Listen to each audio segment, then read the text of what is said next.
September is a busy month in the town of Ferdinand. We'll have more on that, plus a local brew pub will finally brew its own beer in-house, and the Heartland Half Marathon is tonight's subject of Inform.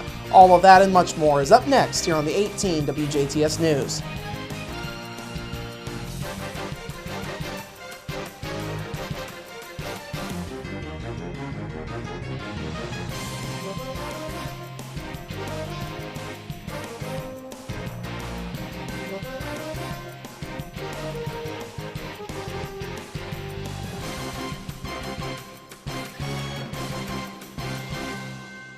Hello, I'm Bradford Raths. We begin with the start of September, which means it's going to be a busy time in the town of Ferdinand.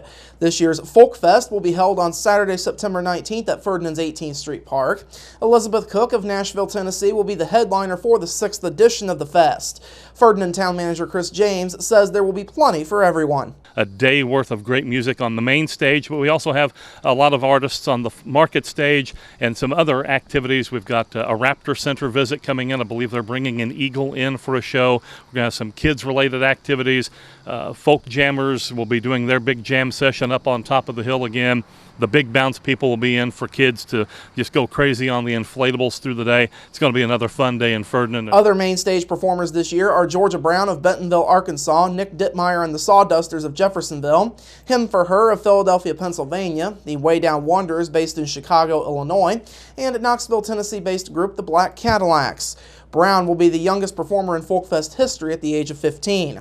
Nick P. of Louisville is set to kick off the main stage lineup thanks to his win in the first ever singer-songwriter contest. Haley Payne of Owensboro won the under-18 division of that contest, and she will be featured in multiple sets on the market stage.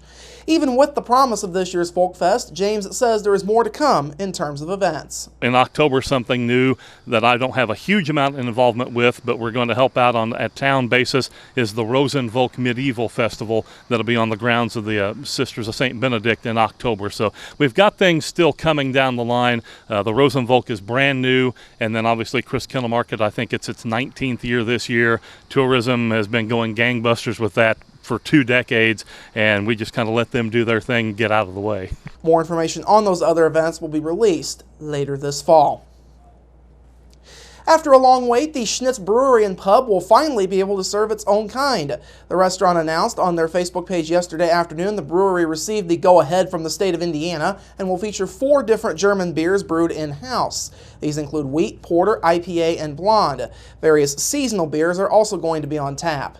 Head brewer Wayne Patmore has plans to brew new batches of beer 2 to 3 times per week. In addition to the 4 staple beers that are on tap, Patmore will also be brewing a seasonal beer that rotates throughout the year. Of course, for the non-beer drinkers, root beer will always be available on tap, brewed fresh on site. Of course, the 200-gallon tanks that the beer will be brewed in were delivered to the pub back in early June. The brew pub marks the second restaurant that parent company H Properties has an ownership stake in, along with the Schnitzelbank restaurant. H Properties sales and marketing coordinator Charlotte Reisner says the brew pub is the fulfillment of a longtime dream for ownership. I think it was a dream of the Hanselmans. A lot of this is tying off German heritage. Of course, in Germany, there's lots of breweries everywhere, and so this is just bringing a little bit more of that German heritage to Jasper as a dream that the Hanselmans have had for years. Now, the Schnitz Brewery and Pub also features a family dining area with menu items such as pizza, hamburgers, wraps, and salads.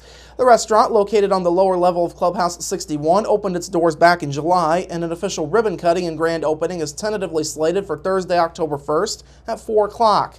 For more information, you can go to the Schnitz Brewery and Pub's Facebook page.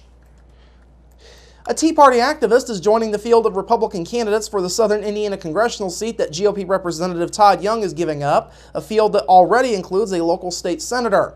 Robert Hall of Bloomington announced his candidacy yesterday, saying he was a true conservative who would vote against Republican House Speaker John Boehner and oppose raising the federal debt limit. Hall says he's been a manufacturing executive and consultant for more than 30 years. Hall joins State Attorney General Greg Zeller, District 47 Senator Aaron Houchin of Salem, and Brent Waltz of Greenwood as Republican candidates in the 9th District, which stretches from the southern suburbs of Indianapolis to the Indiana suburbs of Louisville, Kentucky. Young is seeking to succeed retiring Republican U.S. Senator Dan Coates. Indiana University Health says its president and chief executive officer Daniel Evans Jr. has announced his retirement plans. Evans will step down as president immediately and as CEO coming up on May 1st of 2016. Current IU Health executive vice president and chief operating officer Dennis Murphy will be promoted to president immediately and will become CEO on May 1st of next year. IU Health says Murphy will continue to serve as chief operating officer until a successor for him is named. During Evans' 13-year tenure, IU Health has grown from 3 hospitals in downtown Indianapolis to a unified statewide health system of nearly 20 hospitals and health centers that treat more than 2.5 million patients per year. Before joining IU Health in 2013, Murphy was COO and executive vice president at Northwestern Memorial Healthcare in Chicago. And finally tonight, the Indiana Department of Education is reviewing whether A to F performance grades to schools could be canceled this year because regulations on setting those grades have expired.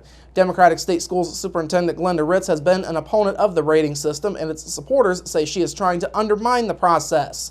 An Education Department document says the agency faces legal issues in calculating new A to F grades because the system's administrative rules expired this past November. A department spokesman says it has asked the State Attorney General's office for a legal opinion. State Board of Education member Carrie Wicker says Ritz has tried several times to negate the grading system and called the regulation question a major stretch. All right, coming up after the break, your local forecast, sports, and tonight's episode of Inform. We're back after this.